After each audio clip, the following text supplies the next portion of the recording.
ওহ মা, আবার শুরু করলো।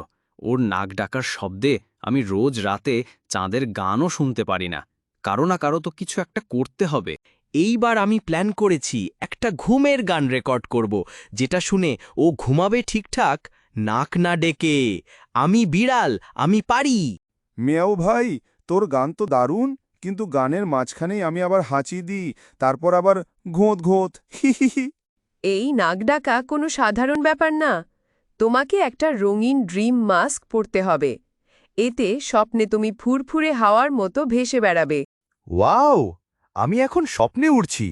নিচে বিড়াল নাচছে আর চারপাশে লাড্ডুর পাহাড়। এখানে তো কেউ নাকও ডাকে না।